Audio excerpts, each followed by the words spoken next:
Hi, my name is Gerhard Schwadner, and welcome to Selling Power TV. Today, we have a special guest, Alexia McKay. She is a journalist, a TV producer, a great voice that helps the community get access to a platform, and she has a wonderful message for us. Thank you for joining us. Thank you for having me. I learned that you really get pleasure out of empowering people to get their voice heard. Absolutely, it's a mutual pleasure. I get pleasure out of empowering people and in return, them empowering me as well. As a publisher and as a journalist, being able to give people the platform to do so, whether that's through my own publication or whether that's through coverage that I do, or whether that's through my PR work and just allow my clients to have that platform and have that voice, is really an impactful thing, because I always say you never know how your story can empower and inspire someone else. So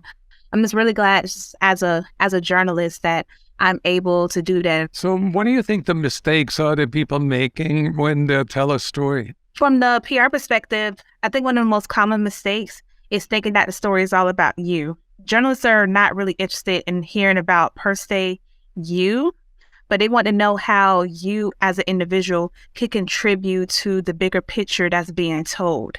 So I always like to tell my clients that, hey, yeah, you have this awesome brand, you have everything going on, but that's great. But how can we narrow this down? Like, let's think about how we can narrow this down into more so of a contributorship to a bigger trending topic that's going on. How can you contribute to the bigger story, the bigger picture, what's going on? And so how can we use those topics and establish you as a thought leader, as a source, to be a contributor to the bigger pictures that are at hand? In doing so, you're establishing yourself as a thought leader, as an expert in that field. Can you share a DEI success story? Here in Florida, and one of the hot topics, of course, has been critical race theory. I've actually had 2 DEI clients in the past who have spoken on the topic of CRT. One of them actually has a consulting firm in which he travels across the country and teaches DEI initiatives to schools and corporations, basically about how teachers can speak to their students, how employers can relate to their employees without the shade of prejudice or racism, which is the whole point of just going through these trainings, which I think is very beneficial for any successful business or entrepreneur to go through, especially if you're unfamiliar with these type of things. Can you point our audience of sales leaders to resources or books or YouTube videos that they should watch when it comes to DEI? Look at the literature works of Maya Angelou. Look at the literature work of Alice Walker. Look at it and create a narrative for yourself and ask the question you want to ask yourself: why am I uncomfortable to talk about it? Why is it uncomfortable to talk about it? Because especially in this current atmosphere, people like to categorize Black History Month as like, okay, that's Black history.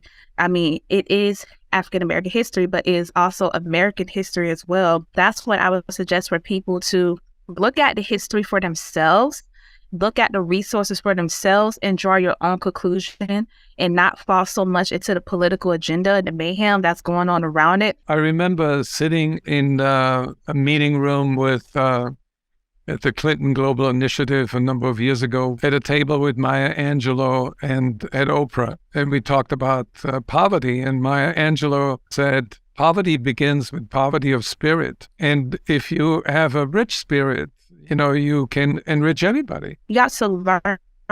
You have to pour into yourself. You have to speak to the right people. It's all about your circle, the education that you take in, the environment that you surround yourself in. And just because a generation did it a little, backwards or ignorant, doesn't mean you have to follow that pattern. Where does the pattern stop? It's okay to want to learn. It's okay to want to know things, and it's okay to be humble enough to say, I had no idea. You were spending a lot of time with a younger generation, with people who want to find their voice. What advice do you have for them? Be unapologetic about who you are and your individuality, because at the end of the day, trends come and go, but it's you. You have to look at yourself in the mirror. You have to appreciate and love that person in the mirror at the end of the day, because that's all you have. I mean, you're born in this world alone. You're going to leave it alone, and accept your flaws, because we all have flaws. We're all not perfect. That's okay, because we're all human. So what is it about yourself? Like, listen, I don't like this about myself. So fix it. If there's something about yourself that you don't like, fix it. You're never too old. You're never too young to change your ways. The work starts with you. And once you get to that place of self-satisfaction and self-realization, it's a wonderful thing.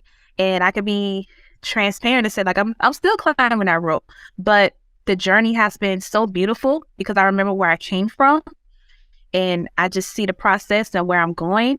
It's amazing. I can relate to what you're saying, because I'm in the publishing business, and I think we all are driven by that quest to help people out there improve their lives. Absolutely. And in that journey of helping people improve their lives, you also learn how to enhance yours as well. Exactly.